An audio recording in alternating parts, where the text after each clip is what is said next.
அவருக்கு தெரியாம நாங்க யாரும் எதுவுமே பண்ண முடியாது. இங்க யாருமே நல்லது மட்டும் தான் பண்ணுவோம், நல்லதுதான் பண்ணுவோம். இது எங்களுடைய முதல்வருடைய கட்டளை. அது மட்டும் தான் இங்க நடக்கும். யாரும் எந்த கெடுதலும் பண்ண முடியாது. மதிப்புக்குரிய பிரகாஷ் ராஜ் சார், ஹாய் சலாம்.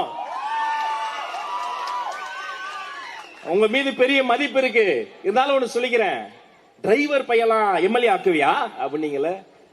முதலமைச்சர் பையன் துணை முதலமைச்சர் ஆகும் போது டிரைவர் பையன் எம்எல்ஏ ஆக கூடாதா? ஒரு மேசைக்கு மேல 1 கோடி ரூபாய் படம் வச்சு பக்கத்து ரூம்ல தளபதி உங்களுக்காக காத்திருக்காருன்னா 1 கோடி ரூபாய் லெப்ட் ஹேண்ட்ல தட்டி விட்டு தளபதி கூப்பிட்ட குரலுக்கு ஓடக்கூடிய கூட்டம் டிவிகே கூட்டம். இவங்கள 5 பேர் போன் சுவிட்ச் ஆஃப், 11 பேர் 10 மணிக்கு 9 பேரோடு 8 மணி நேரமா போயிட்டு எங்கடா எழுதுறீங்க கதை திரைக்கதை வசனமெல்லாம். அந்த நிகழ்ச்சி நிரல் இருக்கும் பாருங்க. நான் அதை போய் கிழிச்சேன். ஏன்னா எனக்கு இவங்களை பத்தி தெரியும். கிழிச்சிட்டு ஃப்ரெஷ்ஷா ஒரு பிரிண்ட் அவுட் போட்டு கொடுங்க நான் கொடுத்தோம். எல்லாம் ரெடி. நான் நிக்கிறேன், எழுந்து அப்படி அட்டென்ஷன்ல நிக்கிறேன். ஆனா மாதிரி அவங்க என்ன பிளான் பண்ணாங்களோ அதான் பாடினாங்க. நீங்க சாதாரண எம்எல்ஏக்கள் தான். அப்ப இந்த நிகழ்ச்சி அவங்க நடத்துறது தான். ஆனாலும் நீங்கள் சொன்னதை நாங்க சொன்னோம் என்று அவர்கள் சொன்னாங்க. நான் உடனே சொன்னேன், சரி சார், இது அவங்க நடத்தின பங்கனாவே இருக்கட்டும், அவங்க போட்ட ஒரு அஜெண்டாவே இருக்கட்டும். ஆனா இனி நடத்த போகிற மீண்டும் மீண்டும் நடத்த போகிற ஒவ்வொரு பங்கனும் மாண்புமிகு தமிழ்நாடு முதலமைச்சர் அண்ணன் சி ஜோசப் விஜய் நடத்த போற பங்கன். இங்க தமிழுக்கு தான் இம்பார்ட்டன்ஸ், தமிழுக்கு தான் முதல் இடம் என்று நான் சொன்னேன்.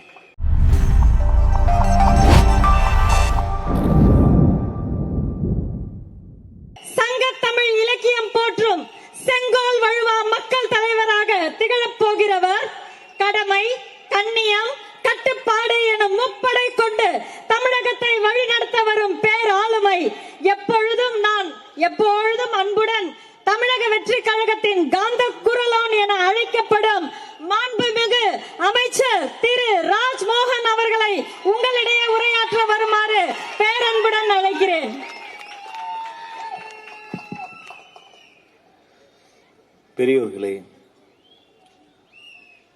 பெரியோர்களே, தாய்மார்களே, நண்பர்களே, சொந்தங்களே, பந்தங்களே, நல்லவர்களே, வல்லவர்களே, வந்தவர்களே, வராதவர்களே, அவர்களே, இவர்களே, தளபதி நெஞ்சில் குடியிருக்கும். ஒரு ஊர்ல திமுக கோட்டைன்னு 2 ஊர் இருந்துச்சாம். திமுக கோட்டைன்னு சொன்ன அந்த 2 ஊரையும் உடைத்த அந்த டிவிக கோட்டையா வில்லிவாக்கத்தையும் இடுமுறையும் மாற்றி காட்டிய மதிப்பிற்குரிய மாவட்ட செயலாளர் பூக்கடை SKM குமார் அவர்களே, இதே ஊர்ல இதே இடத்துல எங்களால ஒரு கூட்டம் நடத்த முடியாம போச்சு. அன்னைக்கு பரப்புரையை விட்டுட்டு நான் இங்க வந்து நின்று இருந்தேன். உதய்க்கு மட்டும் தான் தெரியும், உங்களுக்கு எல்லாம் தெரியாது. தலைவர் அங்க பேசிட்டாரு, குளத்தூர்ல இருந்து கிளம்புறாரு, இங்க வரப்போறாரு, ஆதவ சகோதரர் வரப்போறாரு. அதனால என்னுடைய கடுமையான பரப்புரைக்கு நடுவில் நான் வந்து இங்க வந்து நிக்கிறேன். இப்ப இங்க பாக்குற அன்பிற்கினிய கண்ணியமிக்க காவல்துறை சகோதரர் பல பேர் அன்னைக்கும் வந்திருந்தாங்க. கடுமையான கெடுபிடி. திடீர்னு அந்த செய்தி வந்தது, தலைவரால வர முடியல, துடிச்சு போனோம். ஏன்? சரியான முறையான பாகுபாடு இல்லாத பாதுகாப்பு இல்ல, அதனால தலைவரை கூட்டு வர முடியல. ஐயோ, என் நெஞ்சம் துடிதுடித்தது. என் அன்பு சகோதரன் உயிரை பணயம் வைத்து இந்த தொகுதியில் நிற்கிறாரே, என்னாகுமோ ஏதாகுமோன்னு நான் துடித்துக் கொண்டிருந்தேன். அதே இடத்துல மாண்புமிகு அமைச்சராக ஆதவ அர்ஜுனா நின்று கொண்டிருக்கிறார். அவரை வணங்குகிறேன். இதெல்லாம் எப்படி சாத்தியம்? எப்படி தெரியுமா சாத்தியம்? முதல்ல யாருக்கு தெரியுமா நாங்க நன்றி சொல்லணும்? வில்லிவாக்கத்துல இவருக்காக நான் இப்போ ஓடி வருவேன், கடமைப்பட்டிருக்கிறேன். அவர் எனக்காக வந்து நிற்பார். நாங்கள் சகோதரர்கள். கொடிய திமுகவின் ஏவலின் காரணமாக சோடா பாட்டலை எடுத்து அடித்து மண்டை உடைத்த போதும் எங்களுக்காக வில்லிவாக்கத்தில் நின்ற சிங்க பெண்களே, உங்களை தலைவணங்கிறம்மா. உங்க வெற்றி இந்த வெற்றி. அன்னைக்கு நான் துறைமுகத்துல பேசிக்கிட்டு இருந்தேன். சம்பவத்தை கேட்டு துடிச்சு போனேன். முதல்ல நான் கேட்டது, பாட்டில் எடுத்து வீசிட்டாங்களே, நம்ம பெண்களுக்கு அடிபட்டுருச்சு, அவங்கள மருத்துவமனை கூட்டு போனா, கூட்டு போயிட்டாங்க. சரி, கூட்டம் கலைஞ்சிருக்கவே என்னாச்சு? அப்ப சொன்னாங்க, ஆதவ் சார் பேச போறாரு, வந்து அடிப்பட்ட அந்த ஒரு பெண்ணை தவிர ஒரு சிங்க பெண் கூட எழுந்து போகவில்லை, அப்படியே நிக்கிறாங்க, நான் வாங்கினான்னு சொன்னாங்க. அதுதான் இந்த தொகுதி மக்கள். நெஞ்ச நிறைஞ்சிருக்குமா? என்ன சொல்றது, எதை விடுறது? கவுண்டிங் டே அன்னைக்கு இந்த மனுஷன் ஆதவ் சார் பண்ண விஷயம் இருக்கு. எங்கெல்லாம் ஒரே தொகுதி லயோலா கல்லூரியில ஒரு பக்கம் எழும்பூர் பக்கத்திலேயே நம்ம தொகுதி, இன்னொரு பக்கம் நம்ம தலைவர் தொகுதி பெரம்பூர், இன்னொரு பக்கம் கொளத்தூர். கவுண்டிங் போயிட்டே இருக்கு. காலையிலே போயிட்டோம், திக்கு திக்குன்னு இருக்கு. முதல் சுற்று முடிவடையுது, விசில் சத்தம் கேட்கிறது. இரண்டாம் சுற்று முடிகிறது, விசில் சத்தம் கேட்கிறது. மூன்றாம் சுத்துல அப்படி வெளியில வரோம். நானும் அன்பு சகோதரர் ஆதவ பாக்குற, ஓடி வந்து கட்டி பிடிச்சு, ராஜே நாம தான் லீடிங் அப்படின்னு சொல்றாரு. சந்தோஷம், என் கண்ணெல்லாம் கலங்குது. அப்ப அந்த மனுஷன் முதல்ல சொன்னார், இன்னொன்னு தெரியுமா, கொளத்தூர்லயும் விசில் சத்தம் தான் கேக்குது. வில்லிவாக்கத்தில் நீங்கள் அடித்த விசில் சத்தம் எழும்பூரை தொட்டு கொளத்தூரில் தொடர்ந்து, அந்த நாள் என்னால மறக்கவே முடியாது. விடிய விடிய தூக்கம் இல்லாம என்ன நடக்குமோ ஏது நடக்குமோ என்னென்ன சொன்னீங்க. வில்லிவாக்கத்துல பாக முகவர் போட முடியுமா? காசை கொண்டு வந்து குடுக்கல, நீங்க கொடுத்தாங்க, நீங்க கொட்டாங்க ப்ரோ, கொட்டாங்க வில்லிவாக்கத்துல காசை. ஒரே கேள்விதான் கேட்டோம், 100 கோடி ஓட்டுக்கு காசு கேட்டு கொட்டினிய தொகுதியில நல்லது செய்யறதுக்கு இதே காசை கொட்டி இருந்தா ஓட்ட உனக்கு போட்டிருப்பாங்களா இல்லையா? இல்லையே. எங்க சொன்ன ரொம்ப உஷார். என்ன தெரியுமா பண்ணாங்க? அறிவார்ந்த மக்கள், நீங்க கொடுத்த காசை உங்ககிட்ட காசை வாங்கிட்டு ஓட்டை எங்களுக்கு போட்டாங்க. வெற்றி வெற்றி வெற்றி, திரும்பிய திசையெல்லாம் வெற்றி. சட்டமன்றம் முதல் முறையாக ஒரு புரட்சியை பார்த்தது. எனக்கு அழைப்பு வருது, என்னுடைய தர்மத்தாயின் தவ புதல்வர் என்னுடைய தலைவர் பேசுகிறார், உங்களுக்கு ஒரு பரிசு வச்சிருக்கிறேன், நாளைக்கு வந்துருங்க. நான் கூட ஒரு பேனாகினா கொடுப்பாருன்னு நினைச்சேன். அடுத்த நாள் காலையில பாக்குறேன், கண்ணியத்துக்குரிய காவல்துறை வண்டி வண்டிக்கு முன்னாடி வருது. பெட்ரோல்ன்றாங்க, வணக்க வைக்கிறாங்க, எல்லாரும் கும்பிடுறாங்க. சந்தோஷமா இருக்கு. சரி, சட்டமன்ற உறுப்பினர் ஆயிட்டோம். அந்த அரங்கத்துக்குள்ளார போறேன், அந்த இருக்கையில எழுதிருக்கேங்க, மாண்புமிகு அமைச்சர் இந்த ஏழையின் பெயர் எழுதப்பட்டிருந்ததுங்க. ஒரே ஒரு தொலைபேசி அழைப்புல அடுத்த மாசம் அம்மா வீட்டுக்கு வாடகை கட்ட என்ன பண்ணலாம்னு யோசிச்சு என்ன அமைச்சராக்கிய பெருமை என்னுடைய தலைவருக்கு மட்டும்தாங்க சேரும், வேற யாருக்குமே சேராது. இப்படிப்பட்ட ஏழை எளிய பிள்ளைகள், சாதாரண மக்கள் எப்படி ஜெயிச்சோம்? ஒரே காரணம் தான், எல்லாரும் காசுக்கு பயந்துகிட்டு, அதிகாரத்துக்கு பயந்துகிட்டு தப்பான திசையில் நின்ன போது நாங்கள் தளபதியை நம்பி சரியான திசையில் நின்னோம். எங்களை அரியணையில் ஏற்றி அழகு பார்க்கிற எங்களுடைய தலைவர், நம்ம வெற்றி வேட்பாளர், உங்க எம்எல்ஏ, எங்க மாண்புமிகு அமைச்சர். அவரை பத்தி எல்லாரும் நிறைய பேர் தப்பா தான் நினைச்சுப்பாங்க. அந்த மாமனிதனினுடைய அந்த தங்க உள்ளத்தை நான் அறிவேன். சிவானந்தா சாலையில ஒரு போராட்டம், தலைவர் வந்துட்டாரு, மேடையில 23 பாதிக்கப்பட்ட குடும்பங்களை ஏத்தணும். அந்த குடும்பங்கள் உடைந்து அடுகின்றன, தலைவரின் கண்கள் பணிக்கின்றன. கீழே கட்டுக்கடங்காத கூட்டம், மொத்த கூட்டமும் முடித்து அவர்களை இந்த பக்கம் அனுப்பி தலைவர் அந்த பக்கம் அனுப்பி, நாங்க அங்கிருந்து கிளம்புற போது அவரோட கார்ல தான் நான் போறேன். பேசிக்கிட்டே வரோம், சொல்லிட்டே வராரு, ராஜ் ஏதாவது பண்ணணும், அந்த குடும்பங்களை பாதுகாக்கணும், இதை பண்ணணும், கேஸ் போடணும். தலைவரை பாத்தீங்களா? சொல்லிக்கிட்டே இருக்கும் போது அவருடைய குரல் உடைந்தது. திரும்பி பாக்குறேன், நான் இதை யாருகிட்டையும் சொன்னதில்ல, என் குடும்பத்துக்கு கூட சொன்னதில்ல, இந்த மேடையில சொல்றேன். பாதிக்கப்பட்ட 23 குடும்பங்களுக்காக இந்த மனுஷன் கண் கலங்கினாங்க, உடைஞ்சு அழுதாங்க இந்த மனுஷன். அன்னைக்கு நினைச்சேன், ரொம்ப நல்லவங்களை பத்தி இந்த உலகம் தப்பா தான் பேசும் போல இருக்கு. யார் அவங்க? யாரோ ஒருத்தங்க, அவர்களுக்கு ஏதாவது நல்லது செய்யணும்னு இந்த மனிதன் அழுகிறான் என்று சொன்னால், நான் சொல்கிறேன், இந்த தொகுதி மக்களே, ஒரு ஆக சிறந்த மனிதனை நீங்கள் ஓட்டு போட்டு தேர்ந்தெடுக்கிறீங்க. இந்த தொகுதியின் வேட்பாளர், அவர் காப்பாளர், சொன்ன சொல்படி நிற்கக்கூடியவர். எத்தனை முறை அவர் சாப்பிடுற நேரத்தில் நாங்க போயிருவோம், சரி சாப்பிடறான்னு கிளம்பிடுவோம். யாரு சாப்பிட்டாலும் அவங்க தான் சாப்பிடுவாங்க. இந்த மனிதர் மாண்புமிகு அமைச்சர் ஆதவ் அர்ஜுனா மட்டும்தான் சாப்பிடும் போது சுத்தி இருக்கக்கூடிய 50 பேரையும் சாப்பிட வைத்து பிறகு சாப்பிடக்கூடிய அன்னதான பிரபு மாண்புமிகு அமைச்சர் ஆதவ் அர்ஜுனா. மேடைக்காக சொல்லல, இங்க இருக்கிற எல்லாரும் தெரியும். என்னப்பா அவரோட சாப்பிட்டுருக்குமா இல்லையா? நம்மள பிரியாணி சாப்பிட வச்சுட்டு அவர் சாம்பார் தான் சாப்பிடுவாரு. அது இல்லைங்க, எந்த பாகுபாடும் இல்லாம, ஏற்றத்தாழ்வு இல்லாம, ஒரு மனிதனை சக மனிதனை மனிதனாக பார்க்கக்கூடிய இப்படிப்பட்ட மனிதர்களை அடையாளம் கண்டிருக்கிறாரே மா மனிதர். இந்த ஊர்ல நான் ஒவ்வொரு முறை பேசும்போதும் என்னைக்காவது ஒரு நாள் அந்த லைனை சொல்லணும்னு ஆசைப்பட்டேன். உங்க அனுமதியோட அந்த லைனை சொல்லிக்கிறேன். வெற்றி தலைவரேன்னு அவர் அழைச்சிருக்கேன். தர்மத்தாயின் தவ புதல்வரேன்னு அழைச்சிருக்கேன். இந்த வில்லிவாக்கம் தொகுதியிலிருந்து நெஞ்சார நான் அழைச்சுக்கிறேன். மாண்புமிகு தமிழ்நாடு முதல்வர் அண்ணன் சி ஜோசப் விஜய் அவர்களே. தேங்க்யூ, நன்றிங்க. உங்களுடைய ஒவ்வொரு ஓட்டுக்கும் நன்றி. இந்த தேர்தல் சாதாரண தேர்தல் இல்லைங்க. எல்லா கட்சிக்கும் இந்த தேர்தல் டூ ஆர் டை எலெக்ஷன் பாங்க. உண்மையிலே எங்களுக்கு உயிரை பணயம் வைத்து நாங்கள் களமாடிய தேர்தல். 3 இடத்துல எங்க பசங்களை போட்டு அடிச்சாங்க.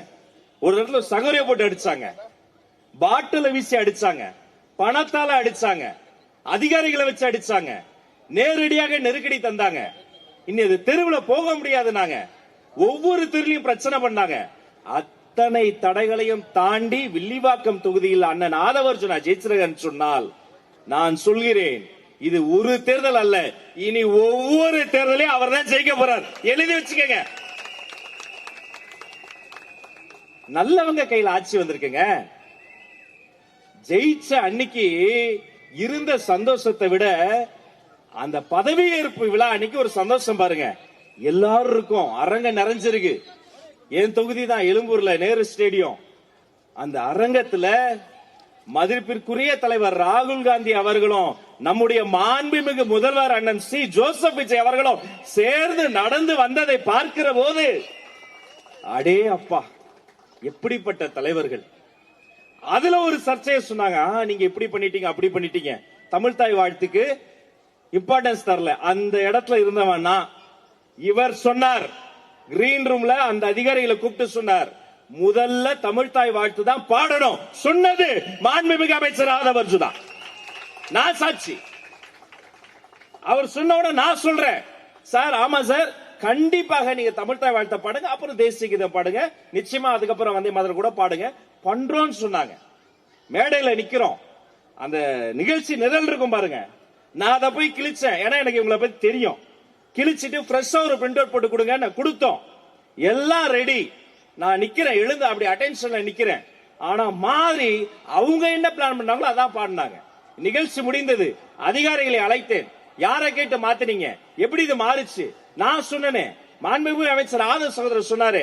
அப்ப அவங்க சொன்னாங்க, சார் 3 டிபார்ட்மெண்ட் சேர்ந்து பண்ற ஃபங்க்ஷன் இது, லோக் பவன் மதிப்பிற்குரிய ஆளுநர் அவர்களினுடைய துறை பண்ற ஃபங்க்ஷன். நீங்க பதவி பிரமாணம் முடித்த பிறகுதான் நீங்க முதலமைச்சர், பதவி பிரமாணம் எடுத்த பிறகுதான் அமைச்சர். அது எடுக்கிற வரைக்கும் நீங்க சாதாரண எம்எல்ஏக்கள் தான். அப்ப இந்த நிகழ்ச்சி அவங்க நடத்துறது தான். ஆனாலும் நீங்கள் சொன்னதை நாங்க சொன்னோம் என்று அவர்கள் சொன்னாங்க. நான் உடனே சொன்னேன், சரி சார், இது அவங்க நடத்துற ஃபங்க்ஷனாவே இருக்கட்டும், அவங்க போட்ட ஒரு அஜெண்டாவாவே இருக்கட்டும். ஆனா இனி நடத்த போகிற, மீண்டும் மீண்டும் நடத்த போகிற ஒவ்வொரு ஃபங்க்ஷனும் மாண்புமிகு தமிழ்நாடு முதலமைச்சர் அண்ணன் சி ஜோசப் விஜய் நடத்த போற ஃபங்க்ஷன். இங்க தமிழுக்கு தான் இம்பார்ட்டன்ஸ், தமிழுக்கு தான் முதல் இடம் என்று நான் சொன்னேன். அந்த இடத்தில் எல்லாரும் போது முதல்ல குரல் கொடுத்தது உங்க ஊரு தொகுதி, உங்க தொகுதி எம்எல்ஏ. இல்ல நீங்க பெருமைப்படணும். தமிழுக்கு ஒண்ணுனா வந்து குரல் கொடுப்பார், களத்தில் இருப்பார். அந்த பதவி ஏற்பு விழால எல்லாரும் பரபரப்பா இருந்தோம். ஒவ்வொருத்தர் பேரை சொல்லி அழைக்கும் போது வரும்போது செங்கோட்டையன் அண்ணன் பேரை சொல்றாங்க. அண்ணன் எழுந்து வராருங்க. இவர் முதலமைச்சர், தலைவர் முதலமைச்சர், பதவி பிரமாணம் முடிச்சு முதல்வர் ஆயிட்டாரு. செங்கோட்டையன் அண்ணன் எழுந்து வராருட்டோன ஒரு மூத்த அரசியல் தலைவருக்காக ஒரு முதலமைச்சர் எழுந்து அட்டென்ஷன்ல முழுமையாக நின்ன வரலாறு தமிழ்நாட்டிலே தான் முதல் முறை. ஆதவ் சார் பேர் வருது, அவர் முகத்தில் அவ்வளவு சந்தோஷம். நேரலையில எல்லாம் பார்த்திருப்பீங்க.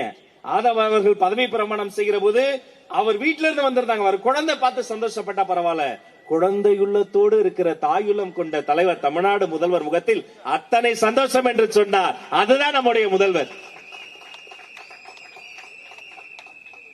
பாச குடும்பம் இது. பொதுச் செயலாளர் அந்த இடத்துல பேரை சொல்லும் போதும், சட்டமன்றத்தை கையெழுத்து போடும்போது கூட தலைவர் அப்படி பாப்பாரு, முதல்வர் ஒரு அடி பாப்பாரு. முதல்வர் நீ நடத்துனா அப்படிம்பாரு. தலைவரின் கண்ணசைவு வந்த பிறகுதான் போற்றுதலுக்குரிய பொதுச் செயலாளர் மாண்புமிகு அமைச்சர் அண்ணன் என் ஆனந்த் அவர்கள் அந்த பேனாவை நகர்த்துவர். அவருக்கு தெரியாம நாங்க யாரும் எதுவுமே பண்ண முடியாது. இங்க யாருமே நல்லது மட்டும் தான் பண்ணுவோம், நல்லதுதான் பண்ணுவோம். இது எங்களுடைய முதல்வருடைய கட்டளை. அது மட்டும் தான் இங்க நடக்கும். யாரும் எந்த கெடுதலும் பண்ண முடியாது. இந்த ஏழையுடைய பேரை சொல்றாங்க. அப்படி கொஞ்சம் கூச்சத்தோடு எழுந்து நிக்கிறேன். எனக்கு 4 தம்பிங்க கை தட்டுறாங்க. நேர நெருக்கடி காரணமா என்னுடைய குடும்பத்தை அழைச்சிட்டு வர முடியல. அந்த நேரத்துல மீதி பேர்லாம் பதவி இருக்கும்போது அவங்க குடும்பத்தை காத்துனாங்க. நான் பதவி இருக்கும்போது அந்த கேமரா நாங்க பார்த்துட்டு இருக்கேன். எங்களுக்கு ஒரு மானிட்டர் டிவி இருக்கும். நான் பதவி ஏற்றுக்கிட்டே அது வாசிக்கிட்டே இருக்கும் பொழுது என் குடும்பத்தை காட்ட அங்க குடும்பம் இல்லை. என்னுடைய முதலமைச்சர் என் அண்ணன் சி ஜோசப் விஜயை தான் இடையிடையே காட்டிக் கொண்டால் அத்தனை மகிழ்ச்சியாக பார்த்துக் கொண்டிருந்தார். வேற என்னங்க வேணும்? வேற என்னங்க வேணும்? உங்க தொகுதியை நீங்க பத்திரமா பாத்துக்கங்க. ஒரு நல்ல மனிதரை தேர்ந்தெடுத்திருக்கீங்க.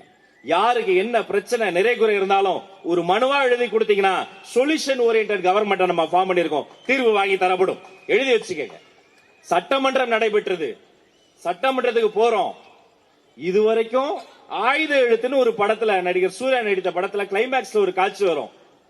அந்த கரைவேட்டி சட்டைகளை எல்லாம் தள்ளி விட்டு பேண்ட் சட்டை போட்டு இளம் ரத்தம் யங் பிரீடு மாசா ஸ்டைலா புது பசங்க போவாங்களே, நடந்தது 2026 தமிழ்நாட்டு சட்டமன்றம். எதிர்வரிசையில் இருக்கவங்களே பேசுறாங்க, இவ்வளவு வாலிபர்கள் வந்திருக்கீங்களே சட்டமன்றம். நாங்க மட்டும் வாலிபர் இல்ல, முதலமைச்சரே வாலிபரியா? நானும் அங்க போய் பாக்குறேன். என் கைகள் கட்டப்பட்டிருக்கின்றன. அமைதியா இருங்க கொஞ்ச நேரம். சட்டமன்றம் இது வந்து மானிய கோரிக்கை எல்லாம் பாத்துக்கலாம். அமைதியா இருங்க. சரி, முன்வரிசையில் இடம் கொடுத்துட்டாங்க. மகிழ்ச்சி. ஆப்போசிட்ல இருந்து மதிப்பிற்குரிய மாண்புமிகு சட்டமன்ற உறுப்பினர் மன்னார்குடி எம்எல்ஏ அண்ணன் எழுந்து பேசுறாரு. நானும் அப்படியே அதிர்ச்சியில பாத்துக்கிட்டே இருக்கேன். நம்ம தலைவர் அவர் புகழ்றாரு, பாராட்டுறாரு, அவருடைய மெச்சூரிட்டியை பாராட்டுறாரு. முதல் நாள் வரைக்கும் மாற்று கருத்து இருந்தாலும் கூட அந்த அரசியல் சூழலை எல்லாம் தாண்டி அந்த நாள் தலைவரினுடைய அருமை அறிந்து பாராட்டுறாரு. எனக்கு ஒரு வரிதான் ஞாபகம் வந்தது. பழைய எதிரிகள் என் ரசிகர் படையிலே தீ, இது தளபதி. என்னன்னா நான் என் தலைவரை பாராட்டுறதை விட அவங்க அதிகமா பாராட்டுறாங்க. மகிழ்ச்சி. அந்த சட்டமன்றத்தில் அத்தனை பேருக்கு நடுவுல எங்க தலைவர் அப்படி அந்த கோட் சூட்டை போட்டு உட்கார்ந்து இருக்கும் போது அதை பார்க்கின்ற பொழுது நெஞ்சம் நிறைந்திருந்தது. அத்தனை பெண்கள், அத்தனை தம்பிகள், அத்தனை இஸ்லாமியர்கள். இதுதாங்க தமிழக வெற்றி கழகம். ஒவ்வொருத்தரும் அங்க என்ன பண்ணணும், எப்படி வரணும், எப்படி பேசணும், எத்தனை மணிக்கு வரணும், கொரோனா போடுறதுக்கு முன்னாடி மாண்புமிகு அமைச்சர் ஆதவ் அவர்கள் அத்தனை வகுப்படுத்தார். ஒரு பொலிட்டிக்கல் சயின்ஸ் வாத்தியாராக மாதிரி அத்தனையும் சொல்லி கொடுத்தார். அத்தனை எம்எல்ஏக்களையும் என்னென்னலாம் வசதி பண்ணாங்க தெரியுமா? இவங்க 10 பேர் விலை போயிருவாங்க செய்திகள்ல, இவங்கள 5 பேர் போன் சுவிட்ச் ஆஃப், 11 பேர் 10 மணிக்கு 9 பேரோட 8 மணி நேரமா போயிட்டு எங்கடா எழுதுறீங்க கதை, திரைக்கதை, வசனமெல்லாம். ஒன்னு சொல்றேன், எழுதி வச்சுக்கங்க. இந்த தாவேக்கா சட்டமன்ற உறுப்பினர் இருக்காங்க பாருங்க, வாமா வாமா வாமா வாமா, அந்த துண்டை மட்டும் எடுத்துருங்க. துண்டு இல்லாம எடுத்துங்க. வாங்க, போட்டோ தானே எடுத்துக்க. வாங்க வாங்க. குழந்தைகளின் கொண்டாடக்கூடிய மாண்புமிகு அமைச்சர்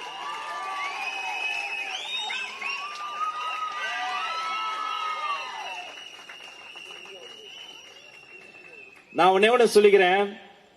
இந்த தலைமுறையை பார்க்கும்போது இன்னும் 2 எலெக்ஷன்ல ஓட்டு போட போறாங்க. எனக்கு தெரிஞ்சு கண்ணு கட்டிய தூரம் தமிழக வெற்றி கழகம் தான் ஒவ்வொரு தேர்தலையும் வாகை சூட போகிறது.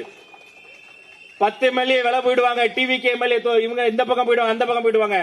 எழுதி வச்சுக்கோங்க, ஒரு மேசைக்கு மேல 1 கோடி ரூபாய் படம் வச்சு பக்கத்து ரூம்ல தளபதி உங்களுக்காக காத்திருக்காருன்னா 1 கோடி ரூபாய் லெப்ட் ஹேண்ட்ல தட்டி விட்டு தளபதி கூப்பிட்ட குரலுக்கு ஓடக்கூடிய கூட்டம் டிவிகே கூட்டம். பணம்லாம் எங்களுக்கு ஒரு பொருட்டே இல்லைங்க. ஓட்டுக்கு காசு கொடுக்கல, பெருமையா சொன்னார் நம்முடைய அமைச்சர். பல இடங்கள்ல சாப்பாட்டு கூட கொடுக்க காசு இல்லாம கஷ்டப்பட்டோம். ஆனா அப்ப கூட பரப்புரை போன இடத்துல மக்கள் எங்களுக்கு சோறு போட்டாங்க. பாச கூட்டங்க இது, பண்பு கூட்டங்க இது, நேச கூட்டங்க இது, தானா சேர்ந்த கூட்டம் இதுங்க. மதிப்பிற்குரிய சட்டமன்றத்தில் அவை தலைவராக யார் வருவார்? இவர் வருவாரா, அவர் வருவாரா? மிக சரியான ஒரு மனிதர், மாண்புமிகு பேரவை தலைவர் எங்க அண்ணன் ஜேசிடி பிரபாகர் அண்ணனை அந்த மேடையில வைத்து பார்த்த போது நெஞ்சம் நிறைந்தது. புரட்சி தலைவரை பார்த்தவர், புரட்சி தலைவி அம்மாவை பார்த்தவர், இடையில சரியான தலைமை வருமா என்று காத்திருந்தவர், நம்ம முதல்வரின் கரத்தை பற்றினார். அவர் வாழ்வின் ஆக பெரிய உயரத்தை தொட்டு அமர்ந்திருக்கிறார். எங்கள் பேரவை தலைவரை மேடையேற்றி அழகு பார்த்திருக்கிறார் தலைவர். துணை சபாநாயகர் யாரு? நம்ம தம்பி ரவிசங்கர், எளிய வீட்டு பிள்ளை. கொரோனா யாரு? சொல்லியே ஆகணும். இந்த வீடியோ கிளிப்பிங் நீங்க பாப்பீங்களா தெரியல, மதிப்புக்குரிய பிரகாஷ் ராஜ் சார், ஹாய் சலாம். உங்க மீது பெரிய மதிப்பு இருக்கு, இருந்தாலும் ஒண்ணு சொல்லிக்கிறேன். டிரைவர் பையலாம் எம்எல்ஏ ஆக்குவியா அப்படின்னீங்களே. முதலமைச்சர் பையன் துணை முதலமைச்சர் ஆகும் போது டிரைவர் பையன் எம்எல்ஏ ஆக கூடாதா? எங்க தலைவர் இன்னும் கொஞ்சம் ஸ்பீடு. வெறும் எம்எல்ஏ எல்லாம் கிடையாது, சட்டமன்றத்தின் கொறடாவே என் தம்பி சபரிதான். இன்னைக்குதான் தம்பி ரூம்ல வாசல்ல போர்டு போட்டோம், மகிழ்ச்சி. ஏழை விட்டு பிள்ளை ஸ்ரீரங்கத்தில் என்ன என் தம்பி ரமேஷ், டிவி.கே ரமேஷ் இன்னைக்கு எம்எல்ஏ.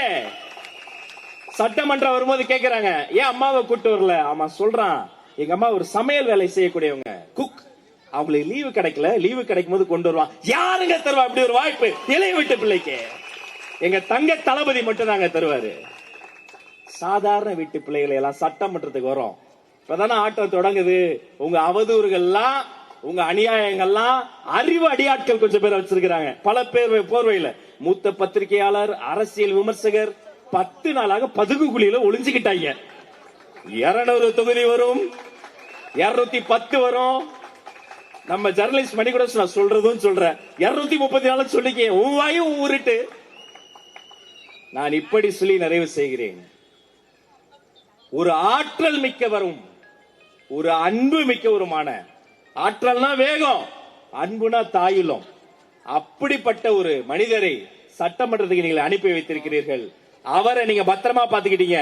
இனி உங்கள் அத்தனை பேரையும் அவர் பத்திரமாக பார்த்துக் கொள்வார் என்று மாண்புமிகு அமைச்சரை வாழ்த்தி, அண்ணனுக்கு ஒரே ஒரு கோரிக்கை, அவங்க எல்லாம் சேர்ந்து பச்சை பேனாவை உங்க பாக்கெட்ல வச்சுட்டாங்கன்னா நிறைய பசங்க படிக்கிறாங்க. இந்த போதையை மட்டும் கம்ப்ளீட்டா ஒழித்து 10 பச்சை பேனாவை நீங்க உருவாக்கணும். தலைவர் சொன்னதை சொல்லி விடைபெறுகிறேன். கான்பிடென்டா இருங்க, நல்லதே நடக்கும். நன்றி, வணக்கம். எளிமையின் அடையாளம், மக்கள் பணியில் அயராது உழைப்பாளர் மாண்புமிகு அமைச்சர் திரு ராஜ்மோகன் அவர்களுக்கு எங்களது அன்பார்ந்த நன்றிகளும், மென்மேலும் உங்கள் பணி சிறக்க வாழ்த்துகளும்.